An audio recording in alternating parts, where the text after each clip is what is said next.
everybody to just forget what just happened right now and look at this as just, again, a best of one. Start from there. You're fundamentally playing well, at least in that game 3. This is a great moment to kind of build off of. But again, since we've removed that from your memory and that the travesty that was that ending, I think that this is a moment where you're kind of thinking, hey, let's just take Blacklist. We can play these with these guys. We have a chance, but we, again, need to play our game more than anything else. Exactly. That's what I tell my ranked teammates. It's just a best of one, right? It's just a best of one, guys. Let's reset after this loss. Don't worry about it.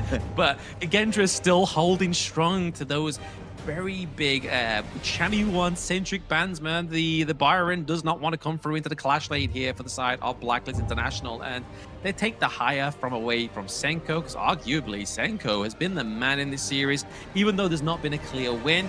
But his performance on the Silk Weaver in the last game was definitely the thing that was really bringing KAGENDRA back into had to get their horse back in the race. Yeah, he's giving them a chance. I think that that's the biggest thing, where people are like, when things are kind of not looking great, we need somebody to step up. We need that hero. Senku's been that guy, but now it really comes back to the other, the other players on this team to really step up. Sale's made some decent plays as well, but they're going to go with the first pick, Chicha. Your thoughts on that one? I mean, I think it's great. I always love when Chicha comes through into the blue side, because obviously it can be flexed into 3 different roles. So it could start off to Sole, it could go to Zan, it could go to Facia. We're not too sure what's going to happen there as well. But we all know that Blacklist love to solidify their farm lane, right? So obviously the past few games onto the blue side, they've been locking in Golden Kite's pick every time. And then their pick number 2 is always going to go for the support here. But they've gone for the same kind of strat onto the red side here. Yeah, and it looks like Jing, Zhang Fei, both of these very strong. I mean, you definitely have the Zhang Fei, the beast, living up to his name. That Umbrella Outburst can just be game winning at times, especially in those team fights. But now you've got the Jing. Let Fei Shi kind of just fly on this hero. Is he able to kind of outpace Just Shi on the other end? You can only hope so, right? Obviously, Facia not quite having the best games of the series, right? Obviously, Zhang Jian performance wasn't quite the greatest. This time around, obviously, the Broken Mirage, Jing definitely needs to be the golden ticket to the chocolate factory, right? Like, he needs to use this to get through and actually try and get a victory for his rest of himself and the boys on KAGENDRA. But Blacklist are doubling down on this front line. They're going for the Peaceful Fist, the Flowborn tank into the jungle. Yeah, into the jungle to kind of just deal with the Jing, knowing that he probably can't keep on pace, and just being like just able to survive some of that onslaught, right? And just have enough time to maybe get onto the Chicha if possible. That's generally the idea when you're picking a Flowborn tank, to kind of counter that. You have the D-Ren-J, but I think that you do need another damage dealer on this Blacklist lineup. Oh, yeah. I mean, definitely something that's strung into the mid lane here, right? Maybe something with a bit more AoE, potentially maybe like the Lady Chen or even the likes of the Xiao Qiao, Breeze Heart as well. I think like could definitely enhance the range. I mean, speaking of range, there's no one better than the Majestic Guardian, right? Especially with the Feathers of Judgment. That ultimate is going to be a long-range poke that you are going to need, especially when those tanks are pretty much in your face. You want to be laying waste into the back line, and that's going to be Dragon's job. Yeah, and another good reason for the Garuda, as you rightly pointed out, is also the fact that, like, he doesn't really want to stick hand in hand with everybody else, right? He's going to create a little bit of space so that he's far back as possible. Dragon has great positioning come those team fights, and just, again, spam people with that Wings of Judgment. Let the feathers really do some damage. The Sanctifier. There's the Divine Enforcer here as well. I think that's going to be a good answer to the likes of the Flowborn tank and even the Lian Po. I mean, the Flowborn tank, the problem with the Peaceful Fist, as soon as it commits into the team fight, it's got a hard job of getting back out, and using that slow from the Divine Enforcer is going to be a problem here for Just Chi. And it looks like Blacklist International. They're going to go with that damage dealer in the Umbrosa. We've seen Chami 1 shine on this hero prior in other series. But going into this one, it's going to be very difficult in the sense of like, hey, you got the Chicha. I mean, you've got the potential level up that you're going to get from the Divine Enforcer, the Jia. And then now you've also got the Jing, who's going to be high flying, plus the Charlotte. They have a lot of ways and access to get to that back line. So it's going to be up to Blacklist to ensure that they keep a fortified front and have that vision so they don't get jumped. Yeah, interesting Night Bloom pick here for the side of Champion 1. Obviously, the Clash Lane picks are sort of slowly dwindling here. I mean, they still had the likes of the Mighty Conqueror if they really wanted to, right? Or, I mean, that we were obviously flirting with the idea of the Lu Bang, but I feel like Lu Bang into this would be too much tank. Like you were saying, Hauler, there's just not enough damage there onto the side of Blacklist International without something into the top side of the map here. But I feel like they're going to go for another kind of like macro play, right? That Night Bloom is going to be able to kind of emulate the same kind of turret takedowns as we saw in the previous games. Yeah, and also the Umbrosa, I mean, is able to kind of out-sustain. I mean, if he gets bursted on, you have that secondary life, and it kind of is a little deceptive at times, especially when you think, oh, I jump on him, I'm just going to kill him and just move on to the other ones, but then he comes back with that secondary life, and you're like, oh, crap, I didn't expect the zombie to get back on top of me, so it becomes a little bit of a problem come those team fights. A bit of a flash of Step Bros film where it's just Will Ferrell screaming, "Zombie! Zombie!" That would be the whole case of KAGENDRA to go in, try to get the takedown after the Umbrosa. But we'll wait and see here. It's going to be Zan going for the Chicha down to the bot side of the map here as well. So the Marksman Chicha's probably not been the most successful here within Season 4 Invitational. Definitely a little bit more flavor into the Clash lane.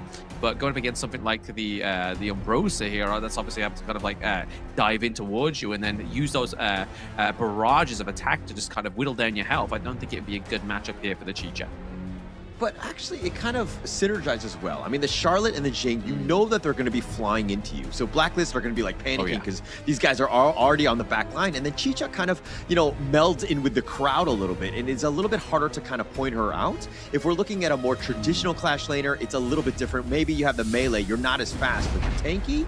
And the Chicha kind of gets caught out a little bit because of the fact that she needs to be a little bit closer. She doesn't really have that range, so it kind of balances it out. I do like the potential madness of this KAGENDRA lineup of just being in your face. I mean, definitely in your face is what they need to be, right? Because obviously the other approaches that they've taken so far within this series hasn't quite formulated them to win. But this is game number 4, ladies and gentlemen. We're going to see if Blacklist take this a solid 4-0 or the KAGENDRA, the Alma Nook, gets the wings to fly here and get the victory. But Zule, they get a lot of damage already in the early game because we know that the Rose Fencer Charlotte doesn't quite have the best early game so far. Yeah, it will struggle, especially early. But, I mean, when you have Dragon there as well, it makes it way tougher to even get into your lane. So he will suffer, but at some point, Soleil will be online. The key is, of course, getting to that point. It's not going to be the easiest in. I mean, if we're looking at just the lanes themselves, I mean, it's not a huge advantage one way or the other, but definitely in that top lane, he definitely has a little bit of a deficit to overcome. Yeah, speaking of deficit here, we do see that Jing rotates the top side here as well. Yeah, Dragon at about half. He's going to give up first blood. Easy for Feishi. He's going to easily pick that one up, and the rest of KAGENDRA are there to help clean house just to ensure that Jamie 1 didn't have any shenanigans to follow up. Yeah, I think the first blood here for KAGENDRA is probably the better part of the start of the game, right? Like, obviously, they've not really had the first bloods come through just so far within the series, so it's kind of already starting to show a little bit of a different color here for KAGENDRA. A big buddying system going on as well with the likes of Lu and Feishi. And they definitely have that potential. Like this clearing, the way that they're sharing everything and ensuring that Feishi is keeping, like, he's so fast, right? In terms of his levels, he's just doing very well in that sense. Justy is falling a little bit behind, but it's hard to keep up with the Jing, especially with that mobility that they have. And now it looks like they take a little bit of damage here, and Justy's in a bad spot. He's going to be focused in, but he's barely turns it around. He has the shield, and he says, Feishi, where you going? Takes him down. Blacklist International coming out on top on that one. Yeah, it's a beautiful use of that second skill of the Flowborn tank, right? Getting that knock-up, but then also, obviously, with the third hit or the second hit, having that shield come through as well is pretty much a saving grace there, and was so for Just Chi. But I feel like it's also thanks to Chaz there, obviously using those burst rams just to kind of like slow the momentum and slow the pace of a Jing there. Very nice turnaround for Blacklist International, but now looking for priority down to the bottom side of the map as we're sort of edging towards that 4-minute mark. Yeah, and actually, it's just all about that bait. I mean, there's a reason why they wanted that Flowborn tank into the Jing. And I mean, Feishi kind of fell into that one. I mean, also at the same time, you have the Umbrosa from Chammy1, also potential bait. So they know what the strengths of KAGENDRA are, which is looking to burst you down as quickly as possible. And BLACKLIST, they're looking to play the long, sustaining team fight. If they're able to outsurvive you, they can deal with you because you're on the squishier end. Yeah, that's the problem as well, right? Like, even though KAGENDRA has all this firepower, if they can't, like, surmise any kind of lead here, that firepower is not going to be very good against somebody that's already kind of, like, itemized, like, 3 items as a tank. Like, you're going to have to throw everything and the kitchen sink at, like, the likes of Just-Chi or Chaz just to try and get a kill. Yeah, it's going to be very difficult. Those two are incredibly tanky, annoying to deal with, but KAGENDRA have that potential. I mean, they need to go for Golden Kite and Dragon. Those are going to be the #1 targets. So Just-Chi, I mean, if he stays alive, fine, but he doesn't really have as much damage as, per se, the Dragon and Golden Kite. So those are the guys that are probably going to be left for last. Yeah, they don't want to kind of be caught out too soon into these team fights as well, right? Especially with the D-Ranger, the Magistrate, being on that on-hit build, right? Like, he's definitely going to do a lot of damage towards the latter part of the game. And he has the green light, which is obviously that solid front line from the Flowborn tank and from the Earthshaker as well. That is able to kind of have a leeway and free roam into these team fights just by spamming that basic attack button. But KAGENDRA actually able to get the Tyrant here, may be able to turn the tides at a such stalemate with the gold lead. Yeah, Blacklist International didn't want any of that. They didn't even try to contest. They understood that, hey, I mean, if everyone's going to be grouping around the Tyrant, we have space elsewhere. Let Chammy1 just kind of do his thing. We don't have to sacrifice everything, you know, and sell the farm, try to go for that Tyrant to go all in. This is not that moment. We need to stay consistent. We're able to out-farm them even with that Tyrant buff. Yeah, Blacklist is kind of like tending the crops, right? Like, they just don't want to kind of like bite the face off to spite the nose, you know? Like, they just want to kind of make sure they're able to gain these resources to make sure that they have a good kind of like mid to late game, because I think that's what they're kind of like building up for here. Because I don't feel like at the early game that either of these two teams has any real potential here. But Liu using the Unbridled Outburst, actually not the Tremor really Smash. Chaz has to flash away. It's going to take a couple shots on this one. The Universal Law is going to do a little bit of damage. They find Golden Kite, and now they're going to turn it into a bottom T1. KAGENDRA with the play, but Blacklist are trading for the Overlord here. Yeah, trade for the Overlord, potential go for the T1 into the top side of the map there. Chammy's still working away at that one like a roll-well worker. But at the same time, it's going to be those Wings of Judgment that just really drive away Senko into any kind of means of trying to come back here. But the T2 takedown as well. KAGENDRA really trying to open up the bot side of the map here of Blacklist. Oh, they learned from Blacklist in last game, right? That bottom T, you know, that alleyway is open come, you know, Tempest Dragons or, you know, that late game. But just opening it up, taking down that bottom T3 would be a gaping wound for Blacklist to have to fill up and to always ensure that whenever they make any sort of movement, the bottom lane is fixed before they do anything else. So it will be key, especially as we get into the mid game here.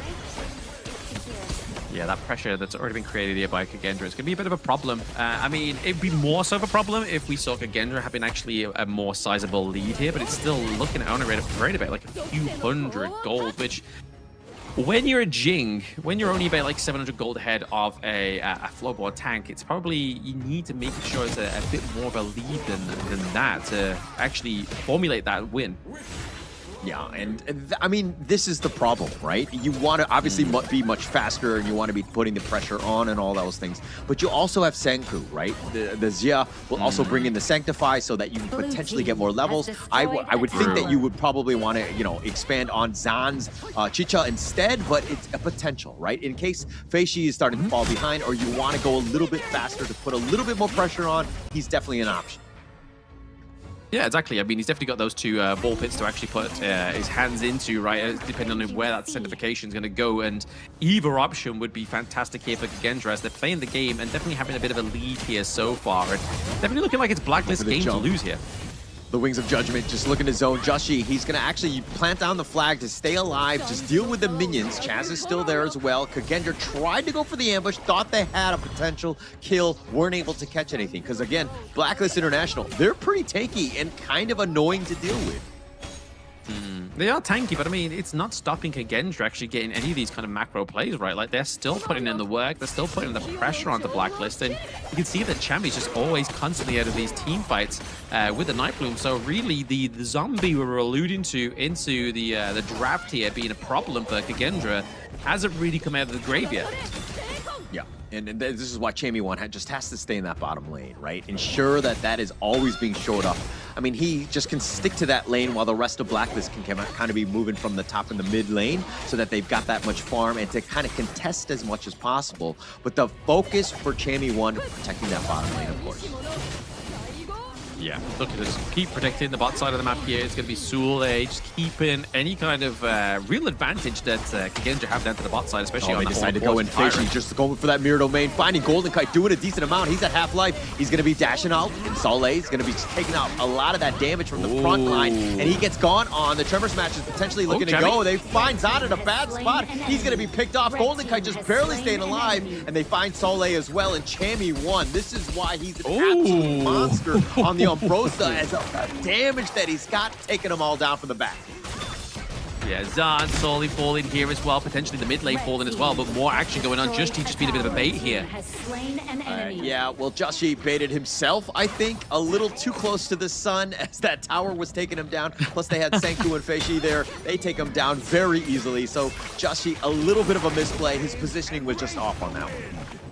I don't know. I think it's method to the madness, you know? Like, hey, I'm going to lose my life, but you still get the T1 into the mid lane, so they can't really push that. That would be my justification to my ranked teammates anyway. Well,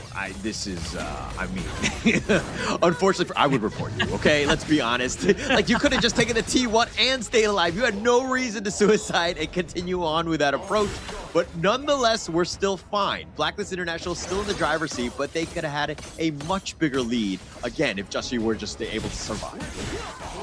But it looked cool, okay? Like, you don't look back at your teammates. You look like you just go in, you die, you're like Bruce Willis in Armageddon, right? Like, that's the whole point that he was going for onto the side of BLACKLIST International. But still, we are in this game. KAGENDRA, it's not going to stop them anyway, because, I mean, T2 top side is definitely being pushed by the minions, so BLACKLIST need to start tending that farm a little bit more better here.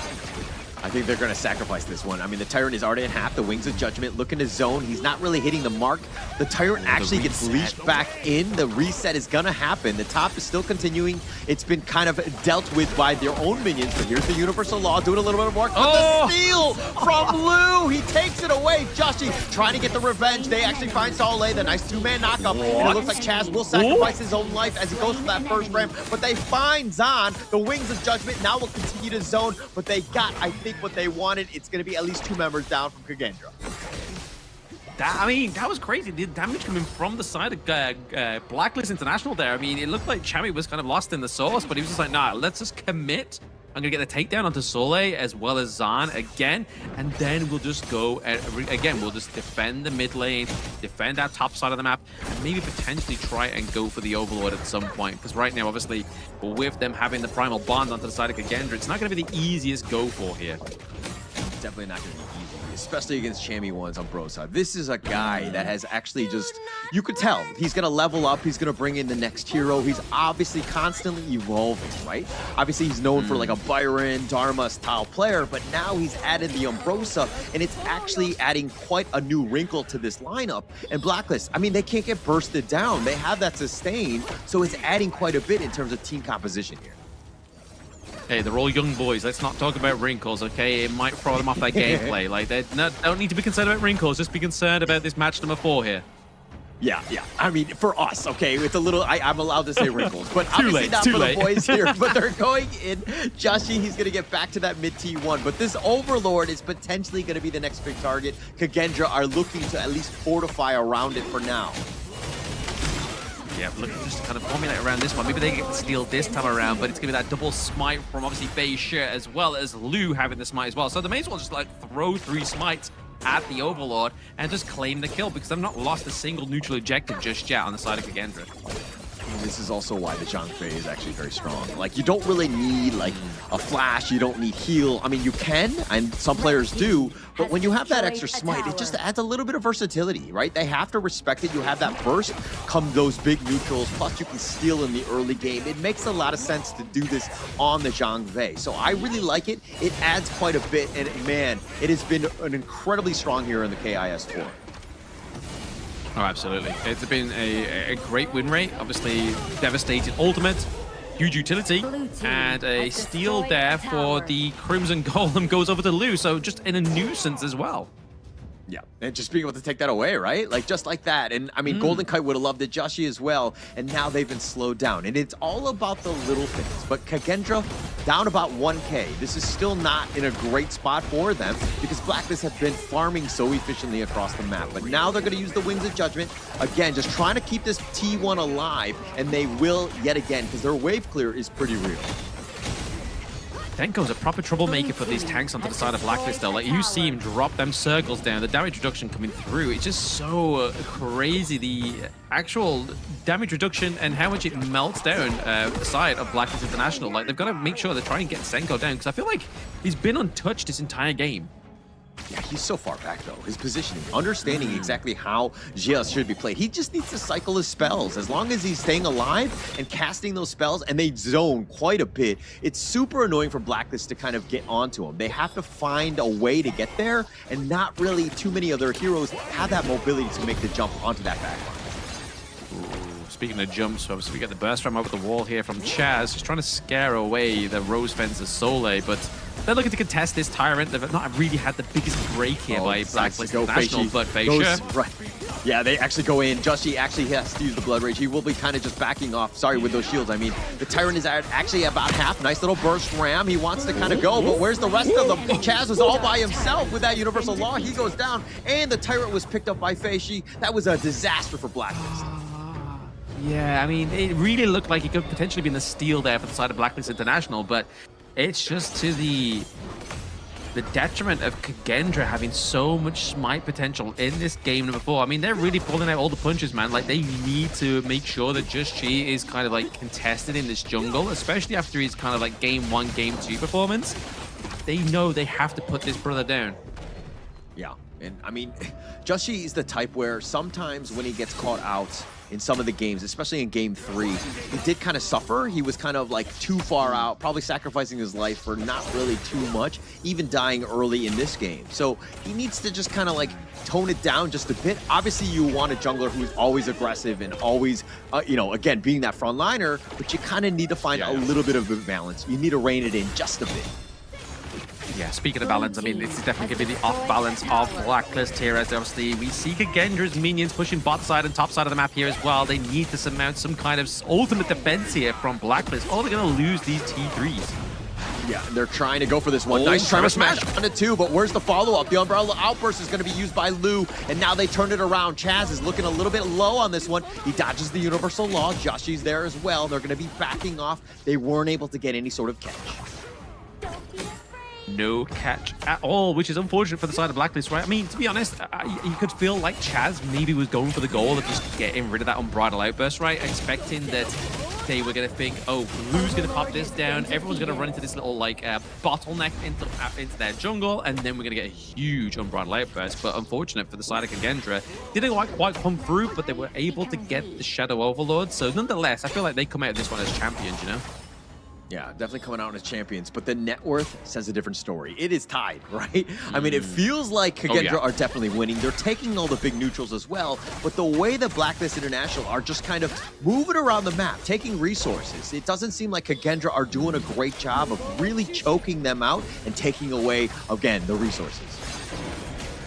I mean, it just goes to my point here as well. Obviously, I said earlier, is Senko actually being contested? He hasn't. Is 0-0-4. He knows his positioning. I mean, I'm not shocked because of how he played the Silk Weaver in the previous game. He was untouched then, and in this going into this next game, he's not untouched. He's completely untouched here. He's literally like unlovable, but in a good way for KAGENDRA. That's exactly how you want to play it. That's what you want on your team. Always ensuring that he stays alive and he's not really at risk. And again, Blacklist, Yeah. if we're looking at the draft, one weakness is, again, they don't really have a great initiator. Everything, like the Leon pull from Chaz, is kind of like a secondary one. You don't want to be letting him start things off, especially since you've got that Unbridled Outburst there. Justy's trying to be that guy, but again, he's really not doing too much. And now they decide to go. Senku goes a little bit golden. The Tremor Smash is not really going to connect. Senku gets a little bit low on this one, but it looks like they find Feishi. Senku finally falls in the end. They get the nice little burst ram and the control on his Saleh. They're looking for him. They're trying to chase him down, but they don't have the control. And now Dragon flashing away. Saleh looking to be strong, tries to go for Golden Kite, tries to go, but he actually gets picked off. And now with the Vanguard in the top lane, I think that's going to be it. But Justy falls. They got 3 members from KAGENDRA. Beautiful play there from Chubby. He was waiting in that brush for some time. He was waiting for the prime moment. Obviously, use the spike mail to get that damage reduction, damage reflection onto the mirror, the mirror mirage here, Jing Fei and it was enough to get the takedown. And obviously, Senko finally met his maker as well after using that Splendor as well. This could definitely be what Blacklist needed to get themselves back onto the gorge here, because looking at their base, it's in a dire situation here if they aren't able to get some kind of comeback here. Looks like with that Rings of Judgment just took his own. The Umbrella Outburst and the steal! Oh, no. The push away! Feishi gets it with the smite over the wall. He was just barely there in time. Really well played by Lou. I mean, that was a masterclass by KAGENDRA. It was pretty much like Blacklist was given that on a platter, but then out of nowhere, Feishi comes through. He's like, actually, denied. That's mine. No credit for you, Blacklist International. And then completely just took the window of their cells here. I mean, this could definitely be the kind of like, let's just like wait till next game. But I feel like this has to be the final frontier for Blacklist International, right? Like, the Tempest Dragon is up again in 50 seconds time. Do they go for a Hail Mary macro play? Does KAGENDRA outplay them in their own book? Or do they actually contest it this time? I mean, they can't go for the Hail Mary play. KAGENDRA have way too many teams up. I mean, they have all 3. It's going to be tough to make any sort of play. If anything, they have to contest or get some sort of pickoff that will open up the door so they have a little bit of space. Right now, fighting 5 versus 5 is not easy for Blacklist. No, not easy at all, right? Especially when they're kind of like fully stacked, right? We're getting 20 minutes in almost, so you can imagine all itemization is pretty much on the board here. And looking, obviously, to see how much like Sage's Sanctuary is actually being procced here from either of these 2 teams. I suppose that's going to be like the calling card here. Yeah, and Chammy won. I mean, he's got Final Frenzy, he's got Sage's Angel, he's got everything right now. Like, he could die many a times right now. He's going to be definitely a problem. And so KAGENDRA, the same way, they have their own Sage's Sanctuary. So it's going to come back to the reses as the Tempest Dragon is now up. Yeah, Chammy looking just to focus that top side of the map there. Just try to put some pressure on, try to get Sule away from that one. But to be honest, for the side of KAGENDRA, they don't need Sule. They just need Feishi. They need Lu to try and get that steal. Yeah, they need to protect the top lane. They cannot have the same mistake that they made in game 3. They cannot be caught off. And now Chammy 1 is being chased by Soleil. The Tempest Dragon, look at Chammy 1 continuing to go. Soleil has hit that late game, and on this Charlotte, it is a bit scary. He's kind of like a melee farm laner in that sense that he does have the net worth to really do some damage. Oh, absolutely. The net worth, the gold, the play style as well. Sol has it all. But at the same time, obviously, they're looking for the reset here onto the Tempest Dragon. Chaz actually put in a lot of work here onto Feishi. Yeah, doing a decent amount, but with that Sage's Sanctuary, they know that they're not going to fully commit. Justy, on the other hand, does need to be careful. And now here's Soleil, finding Chammy 1 in the mid lane yet again. Everything on a knife's edge. Who's going to make the first mistake? We see the Feishi as obviously they find him! Oh, they find Soleil! Oh, Chammy 1 and Golden Kite, they had enough burst, and Soleil thought he was going to be fine with the mobility and the dashes, and now this is a huge opening for Blacklist International. Chammy 1 goes right to the top lane. Again, it's all about that pressure, opening up an avenue of attack. The Tempest Dragon isn't the end-all, be-all, but Golden Kite now being focused, it looks like he's going to be falling down. That's going to be Sage's Sanctuary, but the turnaround, Zod is somehow still alive. Nice Tremor Smash. Sage's Sanctuary used the return, but they've already gotten Golden Kite. The double kill by Feishi. Chammy 1 in the top lane doing Chammy 1 things by continuing his split push, playing the macro game. Here's the Sage's Sanctuary for Justy. That one's been popped, and it looks like he's going to be picked off as well. And now with 3 members down, Chaz is still somehow alive. He's going to be back in the fountain, but now Chammy 1 was only able to take the top P3. The Tempest Dragon is open for KAGENDRA. But look how beautiful that was, though. Like, obviously, they had no minion wave in the mid, bot side, or even top side to actually make a big capital on that big team fight. I mean, yes, they now get the Tempest Dragon here, and it's going to be a heck of a defense here for the side of Blacklist International. But Chami really running down that top side of the map here is going to create... It's going to be a slim opportunity for them now as we get into pretty much the end game of this Honor of Kings game, but it could spell still some kind of hope for Blacklist. I mean, they still have a chance. You can never say never with this squad. If there's anything that we've learned, right? Just finding an opportunity, that's all they need is a chip in a chair, just being able to stay alive. But now they need to somehow hold. This is going to be very difficult. The Tempest Vanguard doing a little bit of work. That top T3 is already under siege. They've taken the mid one, and Blacklist International, again, being pushed back. It looks like that top T3 will fall in the end. KAGENDRA right now are looking to just close this one out. It's got to be not overzealous, right? Obviously, KAGENDRA of old will literally just take a fight and like literally whiff it here, but at the same time, Blacklist are going to hold on for another 30 seconds. That's a lifetime. It is definitely a lifetime, but now the Universal Law used in return with the Wings of Judgment to kind of go. But now Joshi, he's in a bad spot. He was being focused, but he's tanking enough. They have a nice little bit of control. Chami1 needs to be a bit careful. Soleil is looking to go for this one. Golden Cut needs to stay alive. His positioning needs to be key. And it looks like KAGENDRA are not really willing to overcommit. They're going to slow siege. They're going to poke and prod. And now Blacklist International, they need to make them pay. Again, another Wings of Judgment. They're not able to find the right targets. They deal with the Vanguard. The Crystal is taking a little bit of shots. And now the final frenzy. Chami1 Bill still staying alive. Jushi's there. Oh, nice little Trevor smash on a 2. They're going to look to turn with that first strike, but they go for the Crystal. And it looks like KAGENDRA will take game number 4. And they say, not just yet, Blacklist. Oh my gosh, what a game number 4 that was. Literally, I was on the edge of my stool here, completely uncomfortable, but loving the action. Like, honestly, like, after we saw the takedown of that last wave of the Tempest, I was thought, oh, this is it. Like, the boys and Blacklist, they got a bit of breathing room, but then you just see another wave come through. It's just like, all right, guys.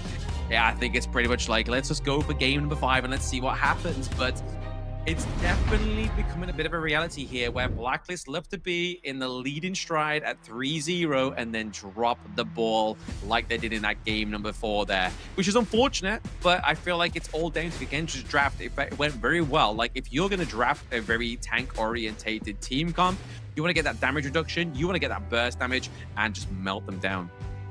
Yeah, and I think that, I mean, obviously hindsight is 20/20, right? But I think towards the end, when you saw that Chami1, instead of being in that fight with a Tempest Dragon, he was trying to split push, kind of repeat what happened in game 3. I felt like if he was there with the Tempest Dragon, it would have been much tougher because they needed his damage to get to those backlines and to get those kills and to just kind of stay alive, right? To contest the Tempest Dragon. Once, again, the rest of the squad was dead and they took down the Tempest Dragon, it was pretty much all she wrote because those Tempest Vanguards too strong in the end. Exactly. I mean, I think from Chami's point of view, it was either do that and fail or not do it and then think, oh, what could have come of it, you know? So I feel like that's what he did in game number 3. Obviously, it worked. Game number 4, they were trailing behind by so much that it just wasn't the case there. And obviously, I feel like that just due to the fact that Senko played very well in that one, as well as Facia, it was, I mean, I don't think there was actually a bad member on the side of KAGENDRA. They all performed very well. They all perform well. I mean, they had to, right? I mean, it's an elimination game. Yeah. You're like, hey, if we lose this, we're out, right? This is going to be a problem, right? We're on the home, so we're in Indonesia right now. We have to step up for our home crowd. We need to get on that win column, and they started. Again, we were talking about the fact that this is a best of 1. They won that game. Now they have to do it yet again. Not the easiest thing to do, especially against Blacklist, but now they have momentum. They do have the momentum. Exactly. This is the momentum they were looking for probably from since game 1. And it was very hard for them to come back. But look at that. Like Soleil, even though he has not like the most desired KDA, it's the utility he gave to his team. And it's a setup for Facia that really showed that performance. But more impressively as well is not only Senko with the 1 death, knowing how much utility and so much impact he had on this game before, is also the fact that Lou only died, like Lou didn't die a single time. And he was always into the pit of these tyrants, into the overlords, stealing them with Facia, but still didn't die once. Yeah, I mean, those steals were huge by Lou, right? And the unbridled outburst right when Facia was able to take that tyrant, right? Those were moments. Those are minor moments in the game that really shifted right? Everything changed in their favor when those things happened because Blacklist gets those steals, gets those big takes, and now they've got a lot more of a, you know, a snowball coming at you, much more difficult to deal with. And KAGENDRA were able to just barely hang on, win the small fights, and then give themselves a chance, and they got a well-deserved win here. They did get a well-deserved win here. So KAGENDRA actually going forward into this best of 7, and it's obviously now at the behest of Blacklist. They have to bring themselves back up to where they were, right? Like, they were confident going into this one. Maybe not as confident after game number 1 and number 2, but game number 3, they definitely, obviously, confidence took a little bit of a shook there because obviously KAGENDRA almost won that one and they played very well. But just look at this gold graph. I feel like this is completely different to every other game we've had in the series. The gold graph kind of looks like, I don't know, a Richter scale. Like, there seems like an earthquake going on like the upside of the world and the downside of the world. It looks crazy. But looking at this, it just shows you what kind of match we just witnessed. Yeah, there's an earthquake in the upside down, right? Like, I think that this is kind of what things are at. It was so crazy just how back and forth both of these teams. Obviously, Blacklist looking to just end it. KAGENDRA says, not just yet. We're going to continue on, finding ways to get back into this game. And yes, they had a lot of map control. Blacklist was fighting back, but in the end, just KAGENDRA, just enough to take this one. Just enough to take this one is definitely going to be enough to get them back on the horse as well, right? I mean, yes, it's still like a country mile for them to go to actually win this series, but taking that 1 point from Blacklist shows that it can be done, right? Like, they are no longer just a zero scoring team against Blacklist International. I mean, it's a much harder fight than Boom, but it's still a good progress here for KAGENDRA as you're seeing these head-to-heads as well. Yeah, and it's looking like, I mean, they were very close. I mean, everything that we're talking about. Sanku, for me, look at that, 240,000 damage potentially. I mean, he was just doing so much work. Again, you kept pointing him out. It's like, he's not dying. He's not dying. It's because he's so far back, and he was able to just stay alive. And that was the biggest thing. And him, also with Zahn, able to do just enough. He was able to stay alive at moments, to key moments, finding the right targets. He, too, was doing a lot of damage as well. Oh, absolutely. I mean, what, like 146k damage on the cheat show was absolutely insane, but it's kind of like the unhit duo going at each other, right? Obviously, you got the Magistrate as well as the Forge Maiden just kind of battering each other with all that on-hit effects, and then the ones who's taken the most of that battering is going to be these guys, right? I mean, 169k to 179k. Both of these supports putting in the work, taking the hits and licking those injuries and just trying to do the best here. But it's going to be MVP, Mr. Facia, double thumbs up, saying, look, guys, we lost the first 3 games, but don't worry, we got game number 4. That's all that matters. All that matters here. I mean, he's 5-2-3, took a lot of damage, 116,000, but he dealt 179,000, so he was always there. His impact to just being able to jump in, and Blacklist International, again, when you see a Jing flying at you, they struggled because they had no way to really catch him and to slow him down. Oh, exactly. I mean, even if they have 2 tanks, right? I mean, even if you go in with a burst ram, which normally kind of like a bit of a pace slower here for the side of Blacklist International, from the Earthshaker, Liampo, it's generally a good thing. But when you're trying to like aim it at something that can switch places with its Mirage, it's kind of like, well, I tried, lads, but it moved. Yeah, it happens, unfortunately. But here are the moments. These are big ones right around that Tyrant where KAGENDRA got the better of Blacklist. I mean, they took a good number of big neutrals away and made it very difficult for really Blacklist to kind of take any sort of fight. Their team fight was far superior and why they were able to kind of stay around in this game. But in the end, it was just about those small wins. These Tyrant, this steal the Umbrella Outburst with Feishi. Boom! What a beautiful steal by Feishi. I mean, this is the utility of the Zhangfei, right? We was talking about it in the draft that this is one of the most high-priced ponies and picks into the support role. But nonetheless, just overall, the impact that this hero has in terms of tank ability, also utility with the ultimate, is absolutely insane. And it's a reason why some of these teams literally either drafted pretty early within the best of 7 or look to go for it a bit later on in the series. And that's exactly